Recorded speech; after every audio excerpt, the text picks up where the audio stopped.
Y les cuento ahora que el doctor en Historia Medieval, Antonio Torremoche, imparte esta tarde, a partir de las 8, una conferencia sobre el contrabando en el campo de Gibraltar en los siglos XVIII y XIX. Será en el Colegio Oficial de Ingenieros Industriales, en la calle Baluarte de Algeciras, para hablar sobre esta conferencia, con qué mejor que con su autor, Antonio Torremocha. Antonio, ¿qué tal? Muy buenas tardes. Buenas tardes. Bueno, Antonio, ¿cuál fue la importancia que tuvo el contrabando en la economía campo-gibraltareña de los siglos XVIII-XIX?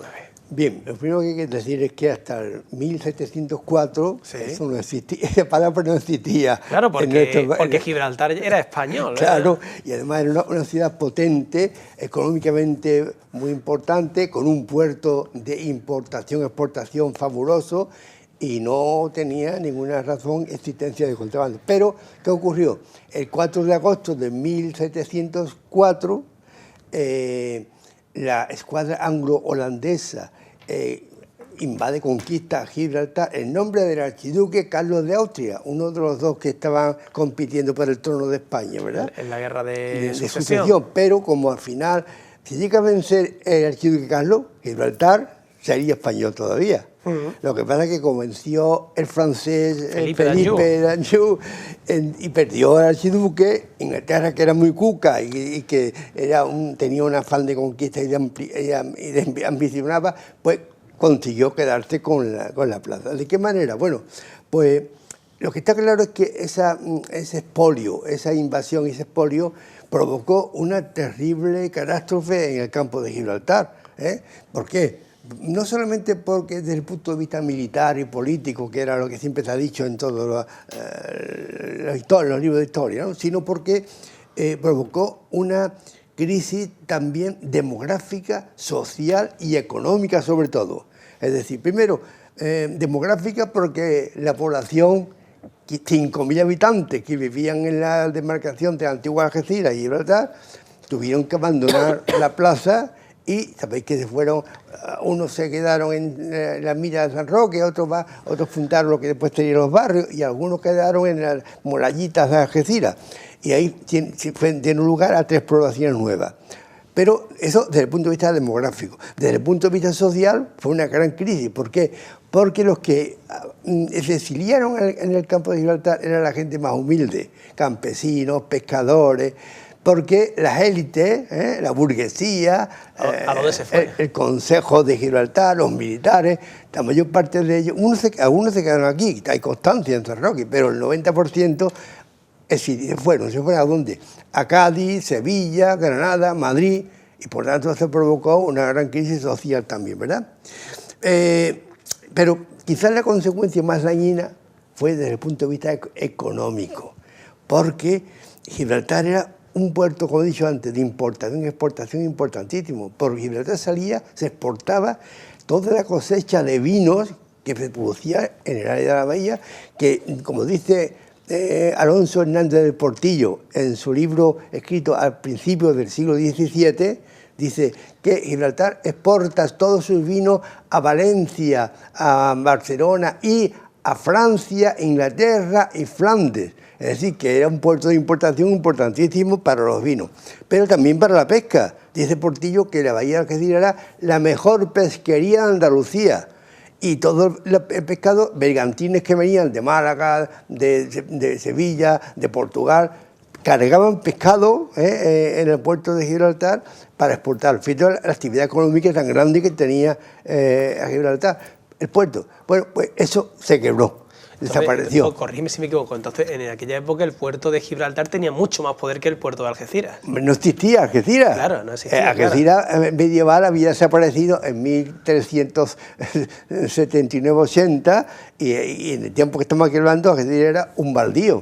Claro. Renace cuando estos gibraltareños se exilian y un grupo se va a las ruinas de Algeciras, eran ruinas, y ahí empieza la Algeciras moderna, pero sin puerto y sin nada. Luego el puerto de Gibraltar era el gran eje económico de la bahía, claro. de la bahía y de los pueblos de la cercanía, porque ten en cuenta que está rodeado de caminos muy complicados. Entonces, todo Gaucín, hasta Ronda para abajo, dependía mucho del puerto de Gibraltar. Todo eso desaparece.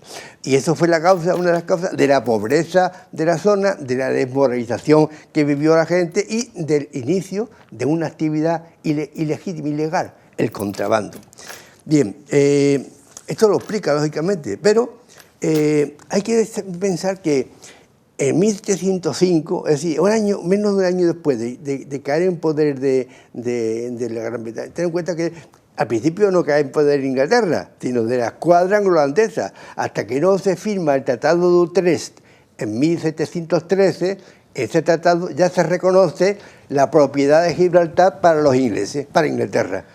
Antes no, pero ya en 1705 debió de las autoridades españolas pensar que el contrabando iba a surgir fuerte, sabiendo cómo eran los ingleses, claro está, y ya se funda en el año, en enero de 1705, la Compañía de Escopeteros de Getares, vale, que su finalidad era vigilar la costa, y prevenir el contrabando y también la entrada de extranjeros, de gente extraña, en nuestro litoral.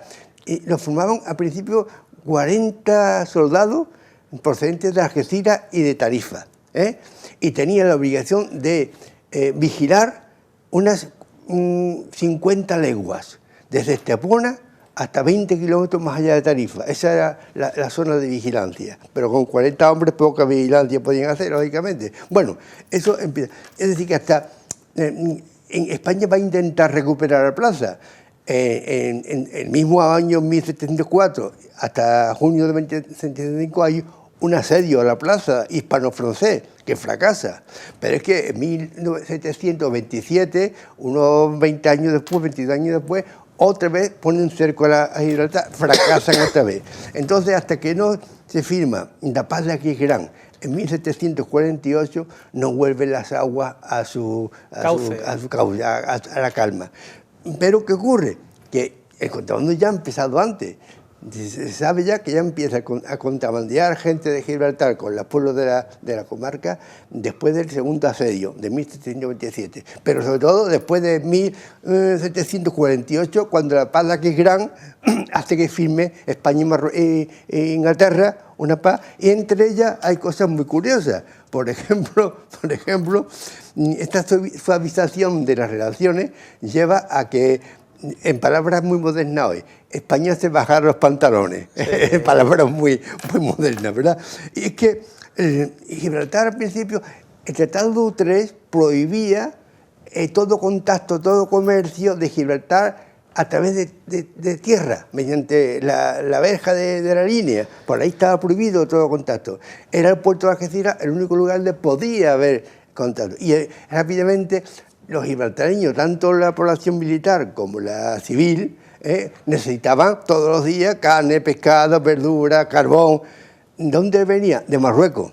Marruecos, claro, eso es muy complicado. En un momento en que relaciones, unos años más tarde, Inglaterra y Marruecos rompen relaciones y tal, y no les llega esos alimentos básicos a los gibraltareños, el gobernador de Gibraltar le envía una carta al rey de España pidiendo que, por favor, en el segundo Tratado de Utrecht, en caso de necesidad, pudieran abastecerse de productos diarios del puerto de Algeciras. Y el rey, dando un ejemplo de una gran caridad y una torpeza infinita, le permite y comienza una actividad, unas condiciones. ¿El rey era Felipe V todavía?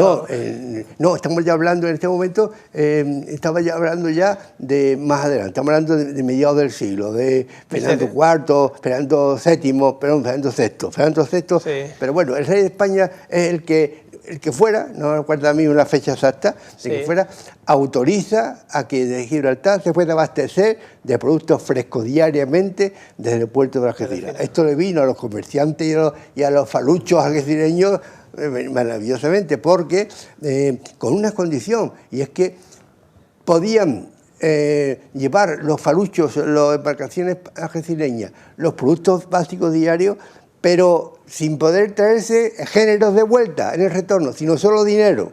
para evitar la entrada de contrabando, pero eso rápidamente se pierde y empieza ya a venir esos faluchos, esa cargada de productos como cacao, azúcar, muselina, y van entrando. No solamente porque eso le viene bien a los faluchos, a las embarcaciones, sino porque la autoridad algecireña o Campos gibraltareña estaban en connivencia. Y muchas de ellas no hacían la vista gorda cuando llegaban. ¿Por qué? Porque la bahía, como ya hemos dicho antes, que había quedado desmantelada la economía. Entonces, multitud de personas, para poder sobrevivir, tenían que entrar en el mundo del contrabando.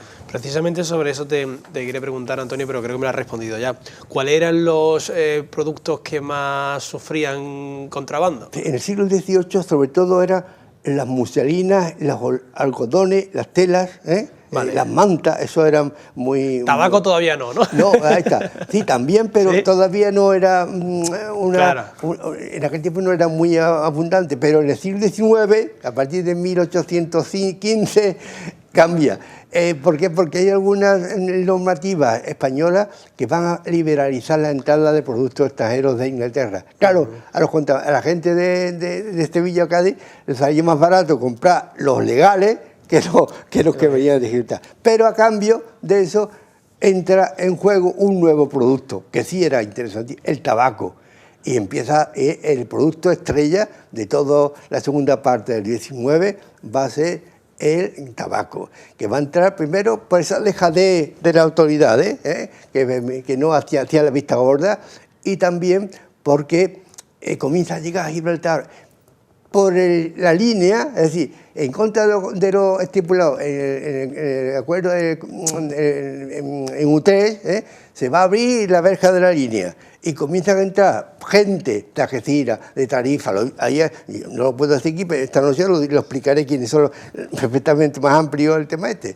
Empiezan a entrar muchísima gente que van a ver Gibraltar, es más turístico, pero iban cargadas de dinero para traerse productos, tabaco, cacao, azúcar, claro, era un tabaco, se le llama contrabando de hormiga, se le llama sí. Oficialmente. Pero claro, cuando las hormigas son 10.000 diarias, lógicamente, dice que se sabe que a finales del siglo XIX entraban de Gibraltar a la comarca 40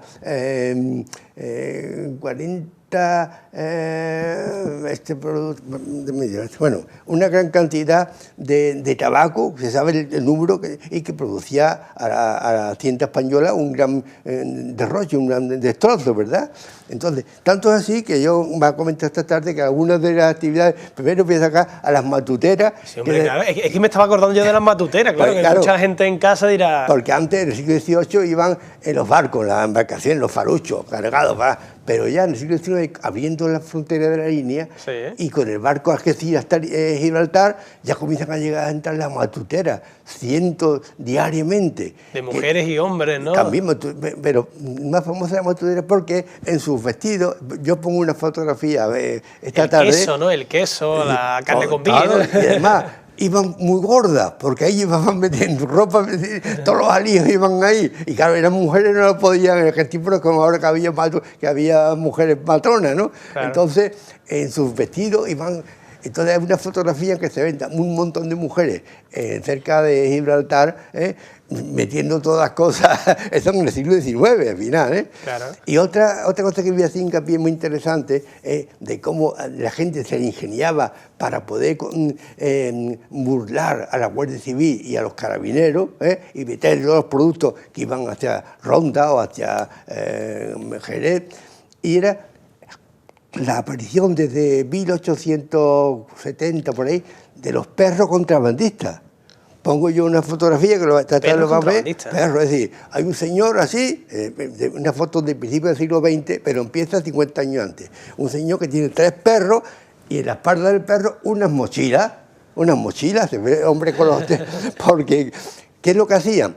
Pues a estos perros los dejaban sin comer varios días. Y después lo llevaban a un cortijo que había en la sierra de los barrios de Roque, de lejos, le daban de comer abundantemente a los perros. Estos son los perros de Pavlov, se les llama así, ¿no? Bien, entonces, estos perros se alimentaban.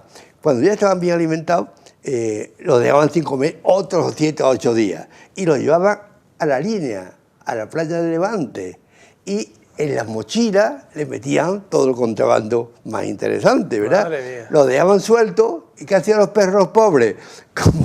Como locos iban a los cortillos donde sabía que le daban buen alimento, y allí pues sus amos le quitaban el contrabando que llevaba. Lo que pasa es que hay constancia de que muchísimos de estos perros pobres cayeron bajo los disparos de los carabineros y de la Guardia Civil. Claro. Antonio, ya por último, nos vamos quedando sin tiempo. Me fascina conocer cómo te has documentado para que hoy me estés contando esto y para que esta tarde des una conferencia sobre un tema tan significativo. Y no he dicho ni medieval, por cierto. Por eso, que hablamos poquito, porque tú sabes que aquí tenemos los tiempos muy justos, pero me gustaría saber cómo es el proceso de documentación. Bueno, tú sabes que entonces uno tiene un libro que publiqué,